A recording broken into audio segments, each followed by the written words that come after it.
하나님이 말씀하는 형통, 우리가 형통의 복을 많이 이야기하지 않습니까?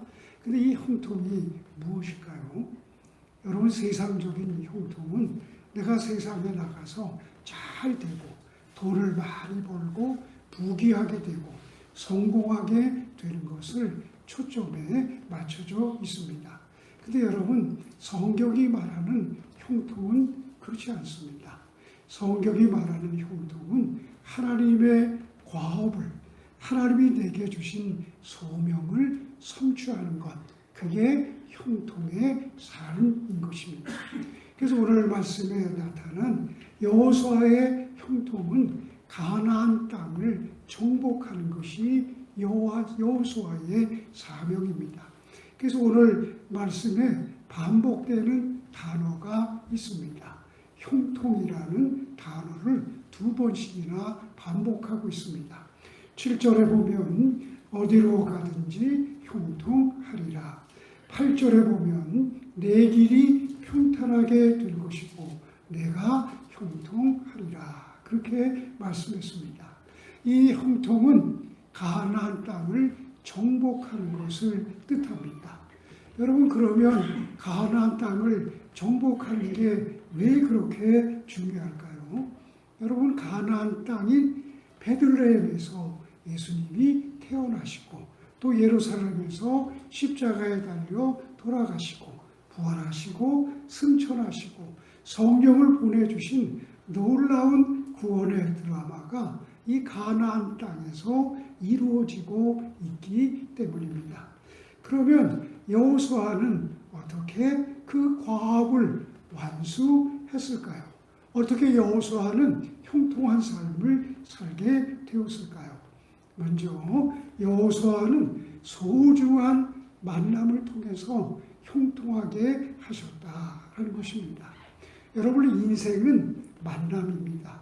만남을 통해서 우리의 눈을 뜨게 하십니다. 이전에 보지 못했던 것들을 보게 하시고 알지 못했던 것들을 알게 하십니다. 새로운 만남을 통해서 새로운 것을 경험하고 새로운 것을 깨닫고 또 새로운 축복을 누리게 하십니다. 그래서 좋은 만남은 좋은 결과를 얻고 나쁜 만남은 나쁜 결과를 얻습니다. 그래서 우리는 이 만남의 분별력이 중요합니다. 모든 만남이 다 좋은 것은 아니기 때문입니다. 좋은 만남이 좋은 것입니다. 그럼 여러분, 좋은 만남은 어떤 만남일까요? 훌륭한 스승을 만나는 것입니다. 여호수아는 훌륭한 스승을 만나서 형통의 삶을 살게 되었습니다. 여호수아는 좋은 스승, 멘토인 모세를 만났습니다. 1장 7절에 보면 오직 강하고 극히 담대하여 나의 종, 여기서 종은 스승 모세를 가리키는 것입니다. 모세가 스승이 명령한 그 율법을 다 지켜서 행하고 우러나 좌로나 치우치지 말라. 그리하면 어디를 가든지 형통하리니 라고 말씀하고 있습니다. 여러분, 어떤 사람도 혼자서는 형통할 수가 없습니다. 반드시 누군가가 있어야 됩니다. 좋은 분을 만나야 되고요. 좋은 스승을 만나서 배움으로써 형통을 얻게 되는 것입니다. 그래서 하나님은 만남을 소중하게 여기고 우리는 지금도 소중한 만남을 위해서 기도를 해야 하는 것입니다. 그러면 영적인 스승인 모세에게 여호수아는 무엇을 배웠을까요? 스승인 모세에게 하나님의 말씀을 배웠다는 것입니다. 모세가 여호수아에게 하나님의 말씀을 가르쳤습니다. 그래서 우리는 하나님의 말씀을 배운 것이죠. 우리는 좋은 스승을 통해서 하나님의 말씀을 배워야 합니다. 여러분, 교회는 말씀을 배우는 곳입니다. 여러분, 교회 왜 나오나요? 교회에 나와서 하나님의 말씀을 듣고 하나님의 말씀을 배우기 위해서 나오는 것입니다. 교회에서 찬양하는 거 중요합니다. 봉사하는 거 중요합니다. 활동하는 거 중요하고 모임을 갖는 거 중요합니다. 그러나 교회는 말씀을 듣고 말씀을 배우기 위해서 나오는 것입니다. 그래서 이 교회의 교자는 여러분 배울 교자이고 가르칠 교자입니다. 무엇을 배우는가? 세상이 줄 수 없는 구원의 말씀, 생명의 말씀, 영생의 말씀, 진리의 말씀을 배우는 것입니다. 우리는 교회에 나오는 목적을 분명히 알아야 합니다.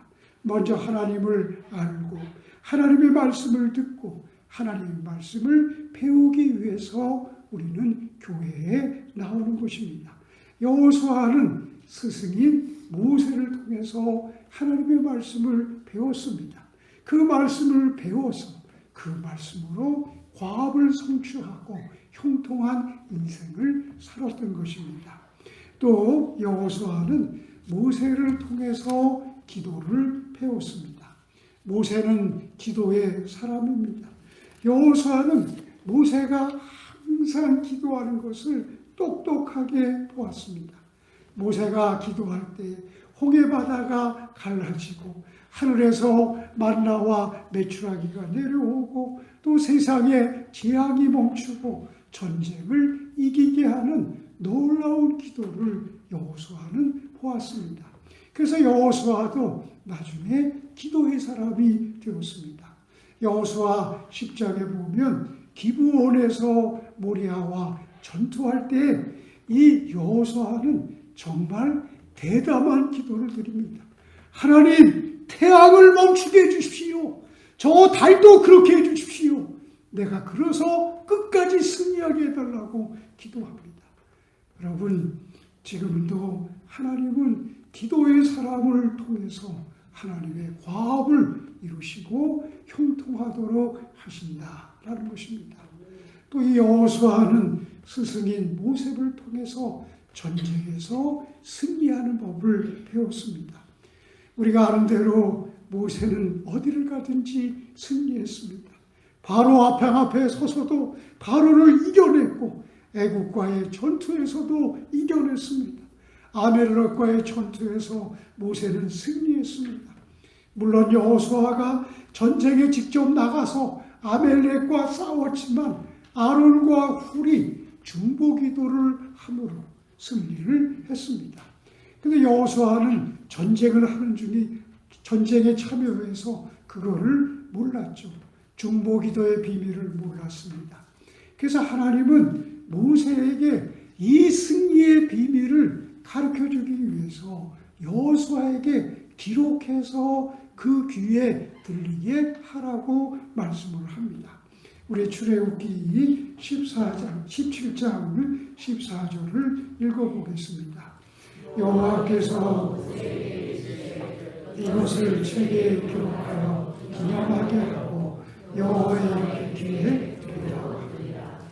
기록해서 이 전쟁이 기도의 힘으로 이겼다는 것을 꼭 알게 하라는 것입니다. 여러분, 승리가 승리를 낳습니다. 그래서 승리하는 경험이 너무나 중요합니다. 그래서 이기는 습관이 너무나 중요합니다. 여러분, 세계 스포츠계에서는요, 우승한 감독의 주가가 어마어마합니다. 여러분, 우승 한번 하면은요, 그 감독을 데려오기 위해서 수천만 불을 지불하라는 것도 아까워하지 않습니다. 왜? 우승을 해봤기 때문에, 승리해봤기 때문에, 이겼기 때문에 우리 팀을 만들면 우리 팀을 우승시킬 수 있다는 그런 확신이 있기 때문에 그렇습니다. 그래서 우리가 기도로 승리하는 법을 배우는 것은 너무나 중요합니다. 믿음으로 승리하는 법을 경험하는 것은 너무나 중요합니다. 여러분, 계시록에 보면 주님이 소아시아 7교회에게 하시는 말씀이 있습니다. 반복적으로 하는 말씀이 있는데 이기는 자에게는 이기는 자에게는 계속 말씀합니다. 이기는 자에게는 생명나무의 열매를 먹게 할 것이다. 이기는 자에게는 둘째 사망의 해가 없을 것이다. 이기는 자에게는 흰 돌 위에 새 이름을 기록할 것이다. 이기는 자에게는 만국을 다스리는 권세를 줄 것이다. 이기는 자에게는 새 옷을, 흰 옷을 입히시고 이기는 자에게는 성전의 기둥이 되게 할 것이다. 물론 우리는 세상의 실패를 통해서도 배울 수 있습니다. 그러나 궁극적으로 하나님의 관심은 우리가 승리하는 데 있다는 것입니다. 여호수아는 모세를 통해서 승리하는 비결을 배웠습니다. 그래서 가나안 땅에 30족속을 물리치고 승리의 깃발을 들었던 것입니다. 또 여호수아는 스승을 통해서 관용하는 법을 배웠습니다. 여러분, 지도자는 용서를 잘하고 관용을 잘하는 사람이 지도자입니다. 한 번은 이스라엘 백성이 모세에게 고기를 달라고 원망을 했습니다. 하나님은 모세의 지도력을 세워주기 위해서 70인의 장로를 불렀습니다. 그래서 이 장로들이 다 모여있는 가운데 성령이 모세에게 임하는 것을 보여줬습니다. 그리고 그 성령이 장로들에게 임하면서 장로들이 예언을 하기 시작했습니다. 놀라운 경험을 한 것이죠. 근데 70명의 장로들의 모임에서 이 두 사람이 빠졌습니다. 어떤 이유인지 모르지만 두 사람이 빠졌습니다. 근데 이 두 사람이 자기 장막에 있다가 이 사람도 성령을 받고 예언을 한 것입니다. 그 소식을 여호수아가 들었습니다. 그들의 이름이 엘닥과 멜닥입니다. 여호수아가 화가 난 거죠. 그래서 모세에게 가서 말합니다. 스승님, 저 두 사람은 장로 모임에 참석도 하지 않았어요. 함께 하지도 않았는데 저들이 예언을 합니다. 저들을 다시는 예언하지 못하도록 저들을 만류해 주십시오. 그렇게 얘기를 했습니다. 그때요, 모세가 놀라운 가르침을 줍니다. 민수기 11장 29절을 읽겠습니다. 모세가 그에게 이르되 내가 나를 두고 오시지 않느냐. 여호와께서 그의 영을 모든 백성에게 주사 다 선지자가 되게 하시기를 원하노라.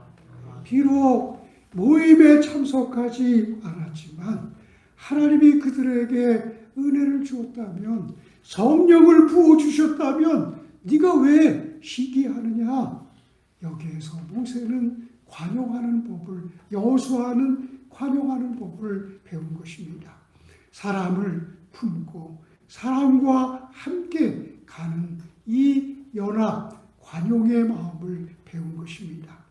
다섯 번째는 이 여호수아는 모세를 통해서 감사하는 공동체를 세우는 법을 배웠습니다. 우리가 아는 대로 이스라엘 백성은 늘 원망했잖아요. 그래서 하나님은 광야 40년 동안에 원망하는 백성을 다 죽게 했습니다. 그리고 다음 세대에게 감사하는 훈련을 시켜서 가나안 땅에 들어가게 했습니다. 여러분, 시편을 보세요. 시편이 150편인데 그 내용이 다 다릅니다. 그런데 그 시편의 150편의 주제는 하나입니다. 감사입니다. 탄식시도 주제가 감사이고 또 그 어떤 왕에 대한 노래도 다 감사가 주제입니다. 감사가 얼마나 많이 나오는지 모릅니다. 신약에 보면 성령이 역사하는 사람들 속에는 감사가 넘쳐나는 것을 봅니다. 교회는 감사가 넘쳐나는 공동체입니다. 서로 존중하고 서로 배려하고 서로 사랑하는 공동체입니다. 교회 지도자들은 이런 문화를 형성해 나가는 사람들인 것입니다. 여러분, 문화를 영어로 컬처라고 하죠. 이 컬처는 cultivate라는 경작하다, 일구다는 낱말에서 온 것입니다. 우리는 우리 공동체를 잘 경작하고 잘 일구어서 우리 공동체의 칭찬과 감사와 배려와 존중의 문화를 만들어 가야 합니다. 여러분, 우리가 가는 곳곳마다 문화가 다 다릅니다. 여러분, 목욕탕에 가면 목욕탕 문화가 있잖아요. 목욕탕 문화는 뭐죠? 옷을 다 빨개 벗는 것입니다. 옷을 다 벗어도 부끄럽지 않은 것입니다. 근데 여러분, 교회 와서 빨가 벗으면 그거 안 되죠. 그거는 바보나 좀 정신이 이상한 사람이죠.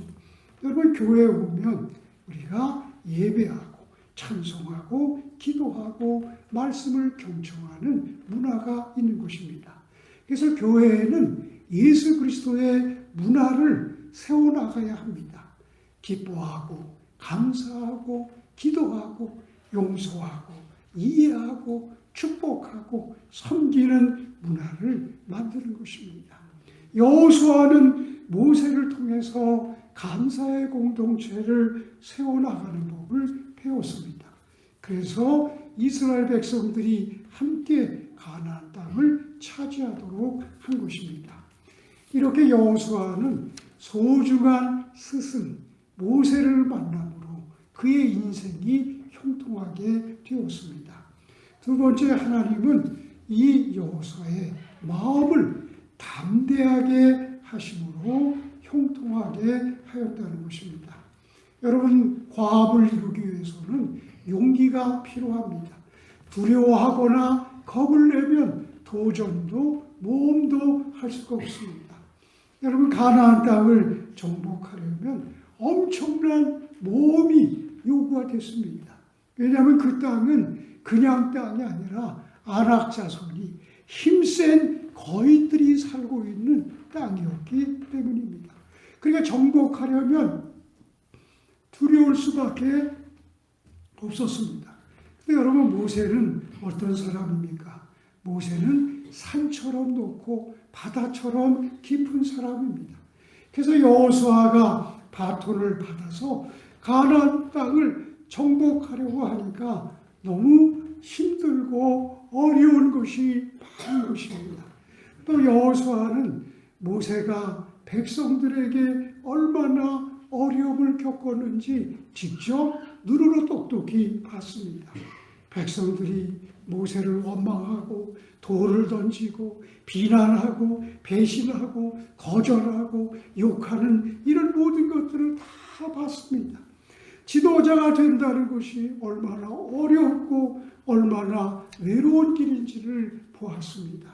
그런데도 모세는 온유하게 백성들을 잘 이끌고 갔습니다.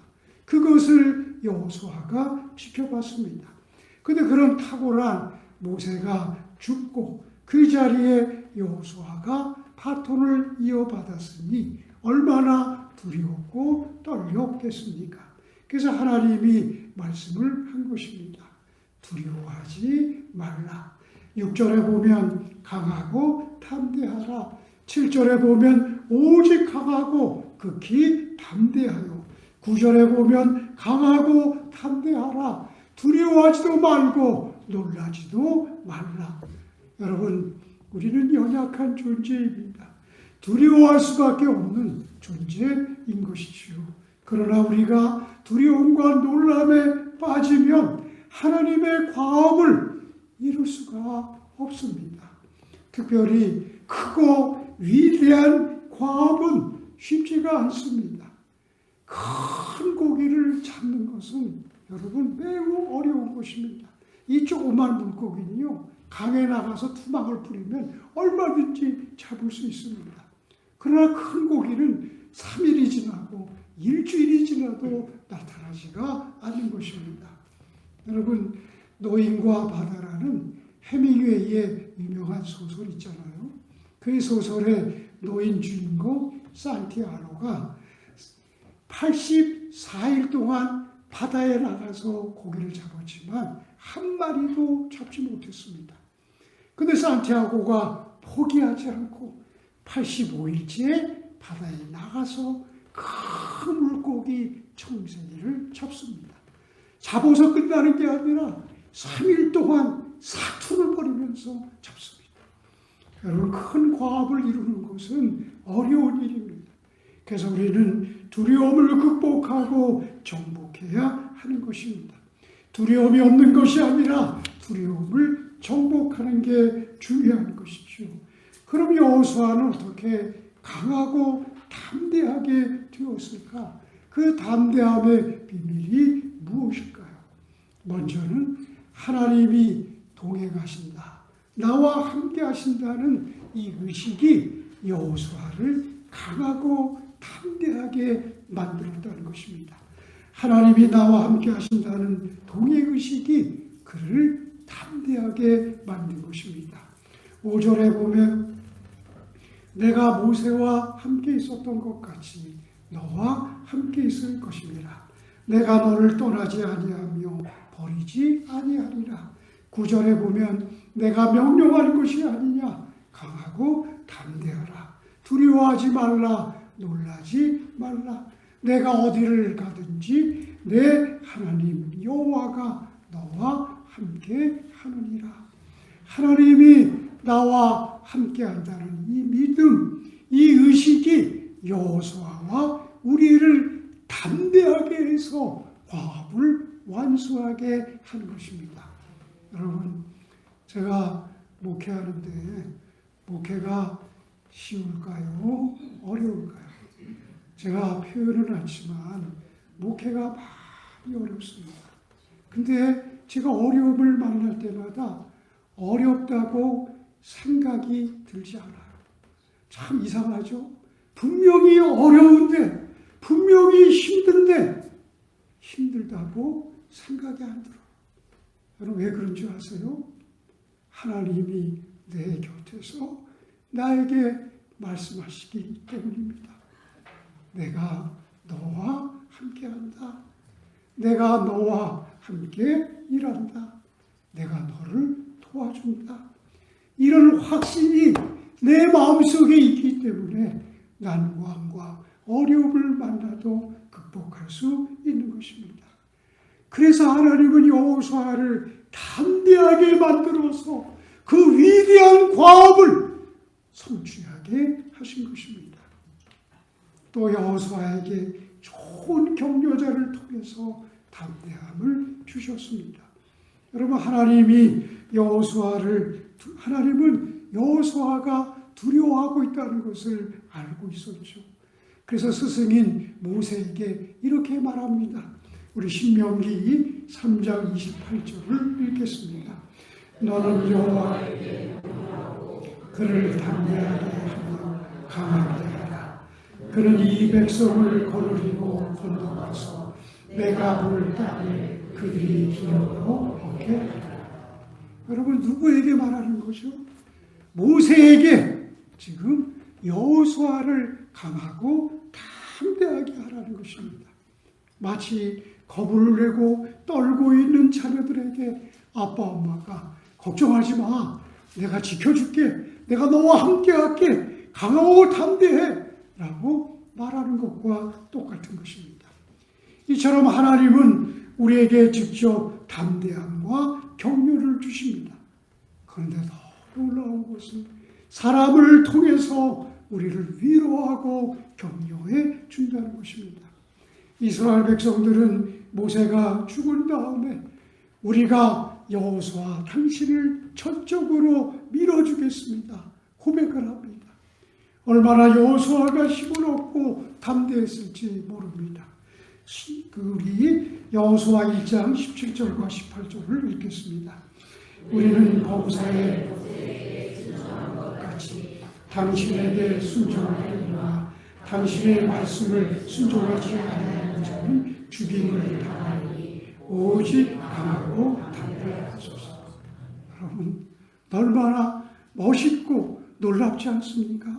백성들이 다 이제 우리가 당신을 지도자로 빵빵 밀어주겠다는 것입니다.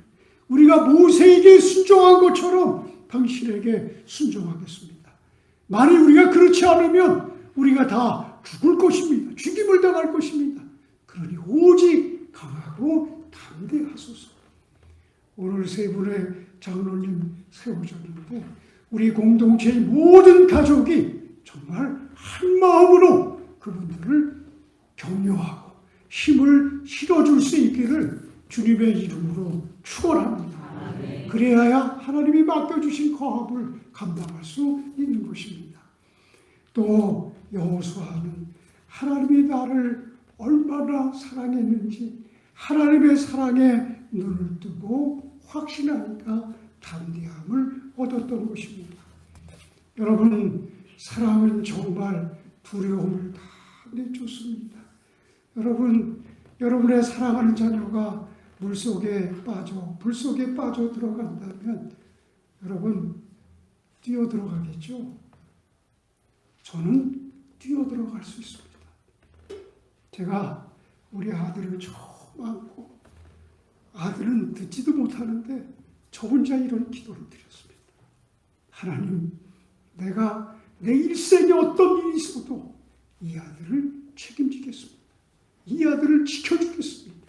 이 아들과 함께하겠습니다. 근데 얼마 지나고 나서 그 말이 뻥이라는 것을 제가 알았습니다. 여러분, 내가 그 아들을 지켜줄 수 있어요? 내가 그 아들과 함께할 수 있습니까? 함께할 수가 없죠.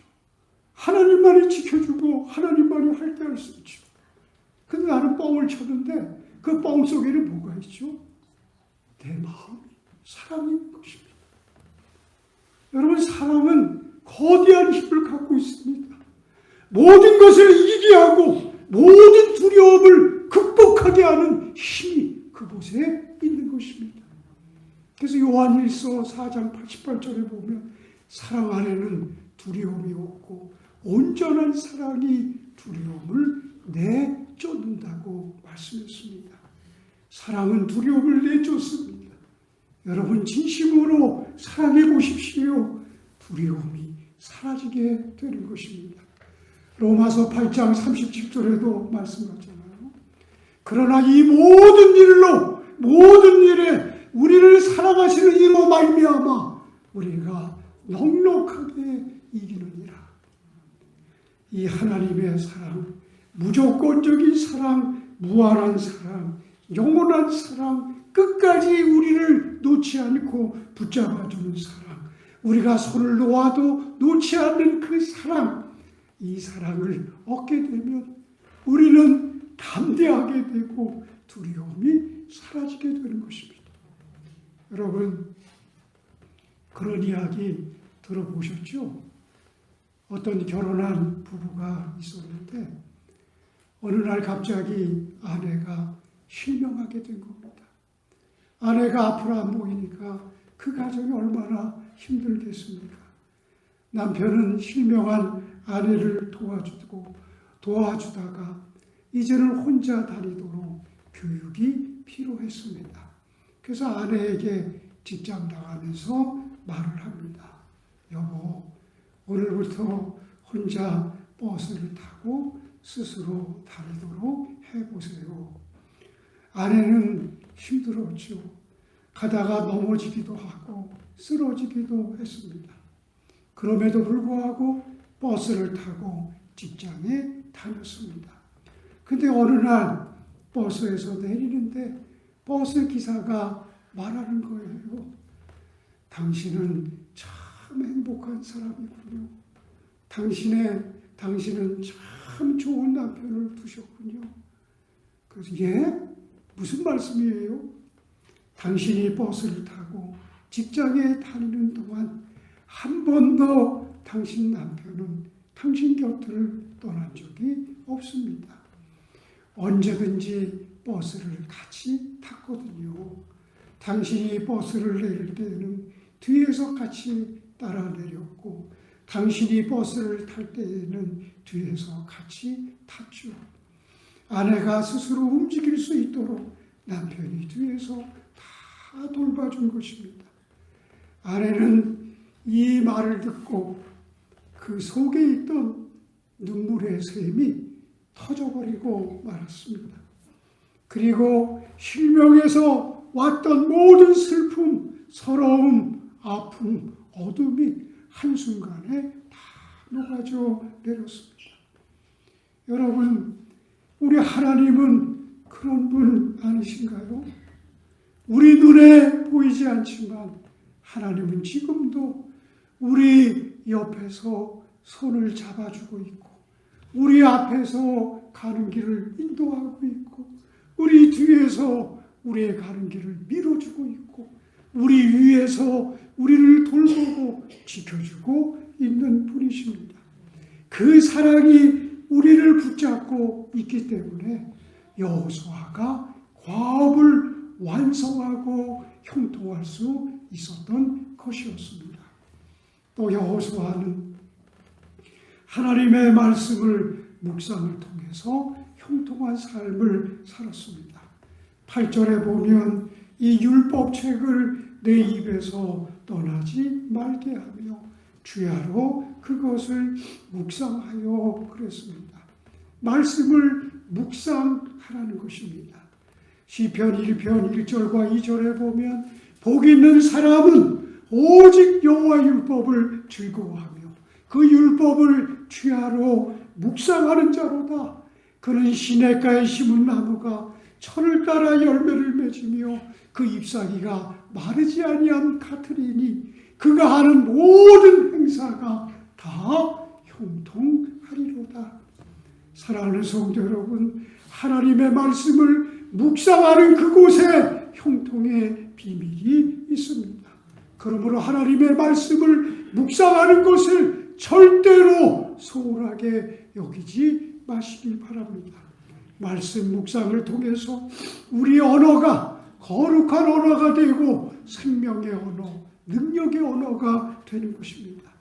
여러분, 모든 문제가 우리의 말에 있잖아요. 집에서도 말 때문에 싸우고 말 때문에 복을 받고 말 때문에 행복해지는 게 아닙니다. 8절 말씀에 이 율법책을 떠나지 말게 하며 주야로 묵상하며 그렇습니다. 여러분, 히브리의 묵상법은 우리하고는 조금 다릅니다. 히브리의 묵상법은 생각이나 마음으로 하는 게 아니라 입으로 읊조리는 것입니다. 그래서 시편 39편 3절을 읽겠습니다. 내 마음이 속에서 뜨거워져 작은 소리로 읊조릴 때에 불이 났습니다. 읊조리는 것입니다. 근데 어떤 사람은 입에서 읊조리는 말이 부정적이죠. 아유, 죽겠어, 못하겠어, 안 될 거야, 나는 안 돼, 내 인생은 뭘 해도 안 돼. 이렇게 읊조리면 그 인생이 곤란해지는 것입니다. 반대로 우리는 나는 할 수 있어, 괜찮아, 나는 이루어질 수 있어, 나는 될 거야, 이렇게 긍정의 언어, 감사의 언어를 읊조리면 그 삶이 달라지는 거죠. 여러분이 알고 있는 개그맨 가운데 이선미라는 개그맨이 있습니다. 이분은 전도를 많이 했어요. 그래가지고 이영자라는 연예인, 박미선이라는 연예인, 정말 연예인들을 많이 전도했습니다.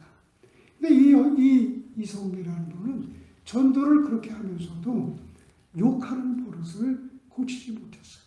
예의기지게 빌어먹을 놈, 이 썩을 놈, 그거밖에 안 되냐? 멍충, 이런 일을 그냥, 이게 뭐 악의로 하는 게 아니라 농담으로 이렇게 하는 거죠. 근데 문제는 자기 자식에게도 그렇게 했다고. 이 빌어먹을 놈, 이 썩을 놈, 그렇게 자식한테 얘기해. 그런데 어느 날 기도를 하는데 하나님의 음성이 자기 마음속에 들리는 것 같아요. 성미야, 내가 말한 대로 내 자식에게 해줄까? 내 말이 내 귀에 들린 대로 내 자식을 빌어먹게 해줄까? 썩어질게 해줄까? 그런 마음의 음성이 들은 거예요. 그러니까 이분이 너무나 충격을 받아가지고 그 자리에서 엎드려가지고 하나님 잘못했습니다, 펑펑 울었다는 거예요.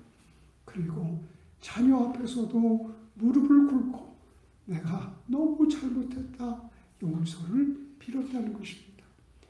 여러분, 우리의 말이 우리의 미래를 만드는 것입니다.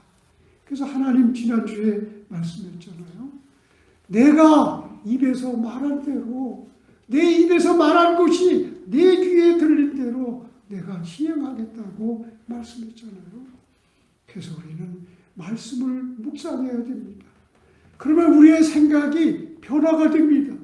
우리의 생각이 변화가 되면 행동에 변화가 오고 습관에 변화가 오고 그러면 우리의 운명에 변화가 오고 우리의 인생이 달라지는 것입니다.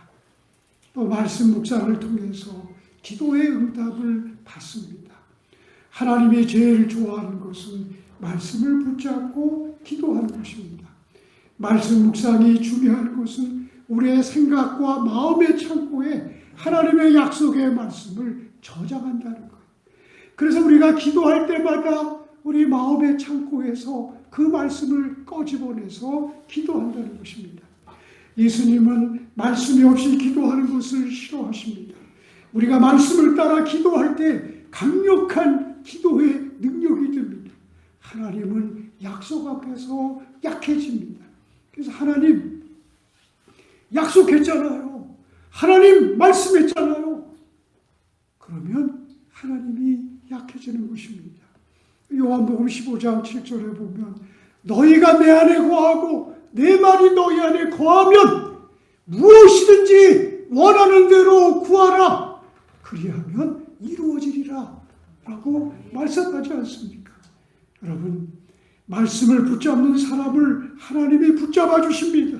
말씀을 따라가는 길이 형통한 길이고 말씀을 따라갈 때 정로를 걸어갈 수 있습니다.